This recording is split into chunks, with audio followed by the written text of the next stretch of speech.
Greeny, our next guest tonight, Allan Marshall, better known across the hobby as the Soccer Guy. He is a longtime soccer analyst, collector, and educator who has built a reputation for helping U.S. collectors understand the global soccer market. He's known for breaking down players, leagues, and international tournaments in a way that makes the sport accessible for everyone. He's become a go-to voice for collectors trying to navigate soccer cards ahead of major events, and there is the biggest one coming up here with the World Cup approaching. There's no better time to talk to the Soccer Guy, Allan Marshall.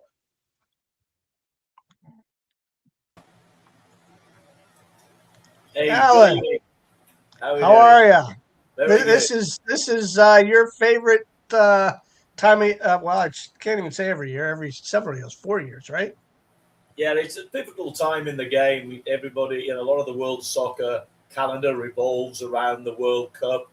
The team games, you can buy the players you want, but in the World Cup, each country is limited by the players they can play. So it really is a lot of passion around it. So everybody wants to be in the World Cup, and with it being once every 4 years, it really is at that time where you see the greats or people tiring. So that's it, I'm done. You'll see a lot of retirements after the World Cup of some of the greats we've enjoyed, and you'll also see the real young talents emerging over the next 6 weeks, and will set their path to greatness. So it's a pivotal time. And a real showcase for the game. Yeah, it's something that I look forward to. I grew up playing soccer, football, as you called it, your whole life. But so take us back a little bit. How did you really get into the collecting of cards? We know how you got into soccer, but how did you get into cards and the memorabilia? And let's kind of go through that a little bit. Okay, so I've been involved in football, soccer for since I was almost old enough to walk, I guess. I started playing for my local club teams at the age of 15. There's in England, you don't really get high school soccer as being important. You want to go and play with your club teams, and with the pyramid scheme, that means that you could play. You're immediately playing with adults, and you can go immediately all the way up as far as your talent takes you. I started playing at the age of about, for my local club team, about the age of 15. And I played for quite a few clubs, enjoyed some success in the junior leagues. And then I was actually playing in Scotland, living and playing in Scotland. And I remember the day I was running down the field at having just turned 30 years old. And I felt my legs go tired. And I thought, that's it. I'm going to have to go and do something else. So I got into coaching. I got my UEFA B license through the Scottish FA. And I enjoyed quite a few years in England as a coach, again at the semi-pro level. And then my real job came calling and brought me over here to the US. And over here in the US, I found that there really isn't a lot of organized men's soccer. You're either in the pro teams or you're kind of not doing anything. So I made the tragic mistake of getting into youth soccer and enjoying many wonderful discussions with parents and, and the like, and realized that probably wasn't for me. Over the years, having been involved in the game, I've just collected a lot of stuff. And my wife told me when we were moving that I had to sell it. So I thought, oh, that's a good idea. I'll try that. And so I started selling signed jerseys and memorabilia and the like. And in doing that over here in the US, I found that, that discovered the cards really. So I got into the trading card side of the memorabilia probably 8 years ago. And I've been doing that since. I started on the East Coast. I was living in Philadelphia at the time. So I did a lot of the big shows in that region, the Philly show and the like.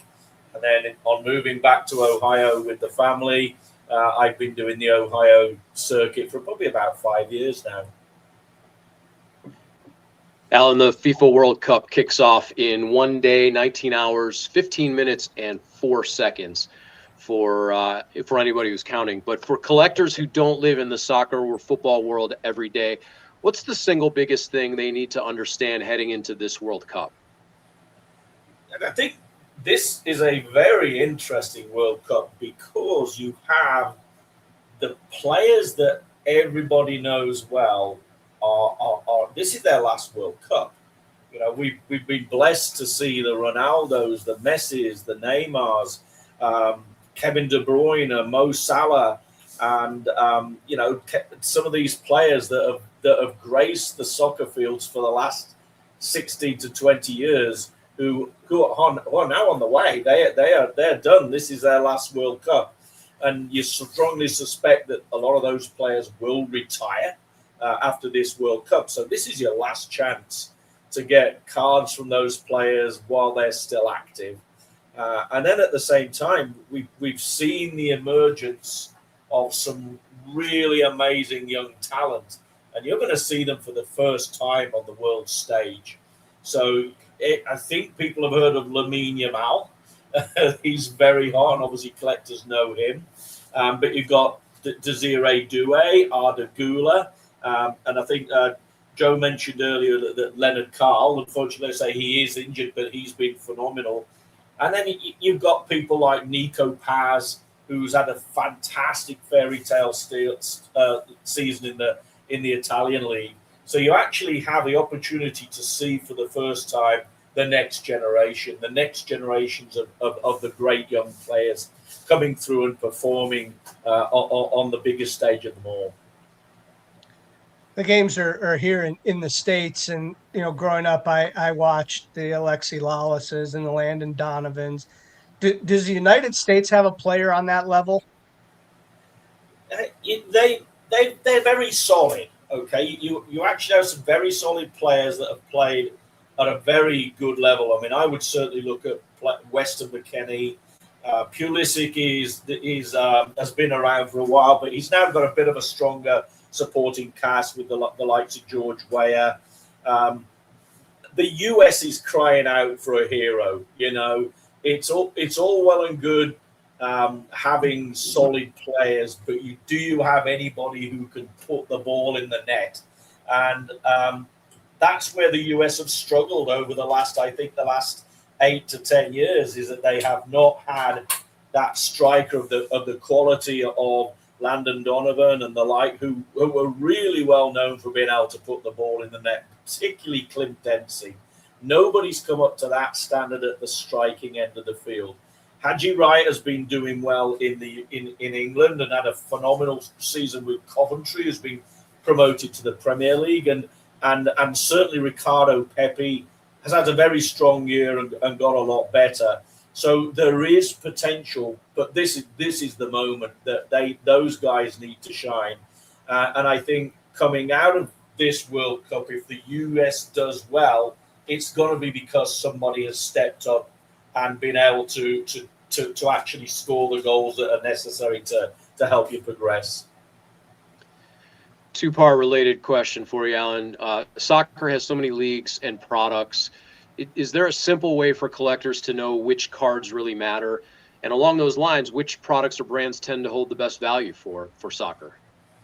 That's a great question. I mean, I believe my heart that the soccer community is more of a collecting community. I have people constantly coming up wanting to get cards from a specific team. You're born supporting a team, you live supporting a team, and you buy the players from that team. You want to collect the players that you know were great for your club. So it seems to be more about collecting or choosing the right club, the one you want to support. And that's why when I organize, I go to shows, I have everything organized by team. And that's what people want to see. Where's your Liverpool section? Where's your Man United section? Where's your Real Madrid section? And within those, there are legends from each of those teams that the collectors really want to get hold of. It is, like you say, there are so many leagues, so many competitions all over the world that trying to keep on top of it all is insanely difficult. And for anybody who does keep tracks of what's going on, at the moment, you'd know that you're looking at buying cards from a young man called Max Dowman. He's just turned 16. He's playing for Arsenal, but it would be very difficult to know that. You have to really know your game on a worldwide level. So I tend to find with soccer, there's obviously people who collect the players they know, but it's much more about collecting either your country's cards or it is the team that you support or grew up supporting. Interesting. It's almost like, here, yeah, we have our professional teams, but it's like a college, right? It's almost like that. You're an Ohio State fan or you're Man United. It's kind of like that. It's not like Cleveland. We have three major sports. It's one team there that people are collecting. Um, who is some of the key? I know we said some of the key guys, but some of the younger guys that have a chance to step up in this World Cup that people really need to keep an eye out on.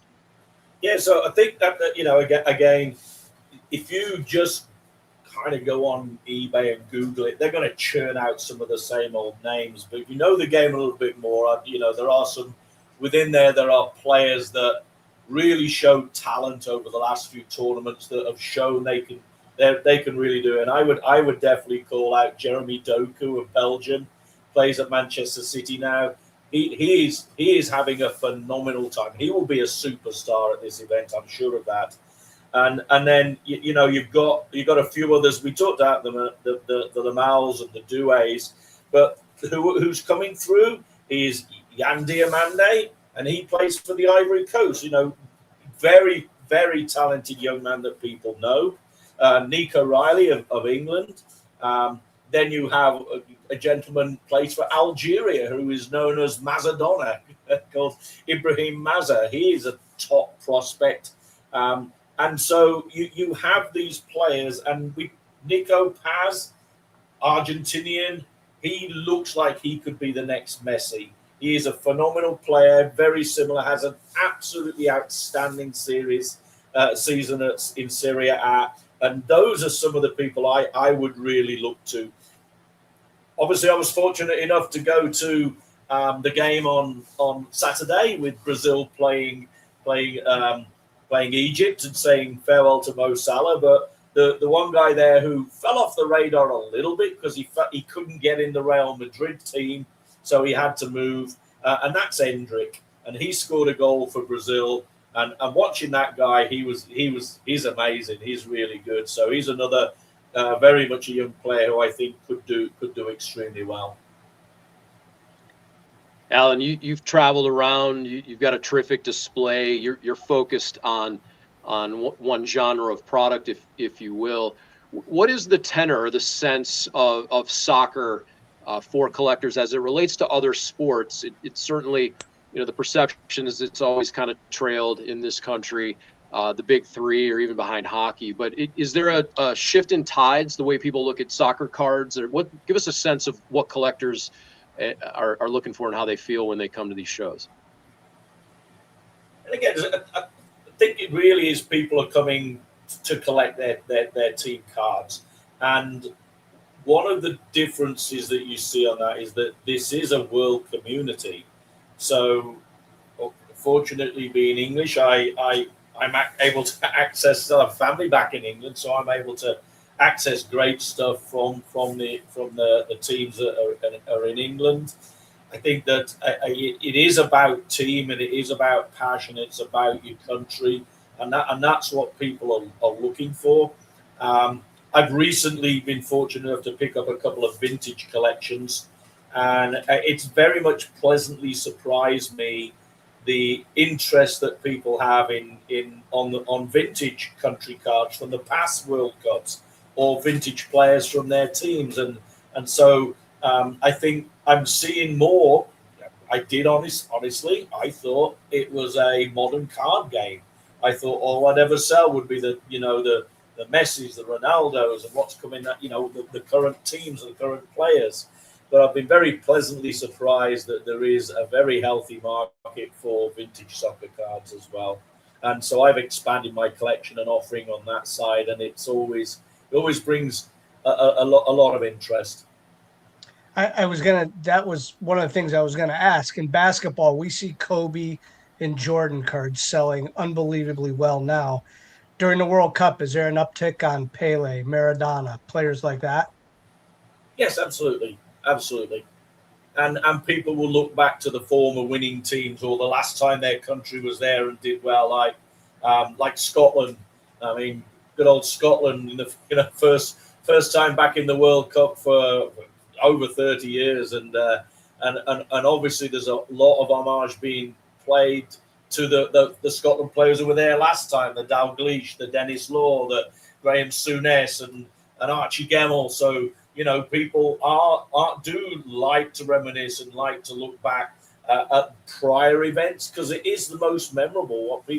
Everybody will remember the Scotland team that were in the last World Cup.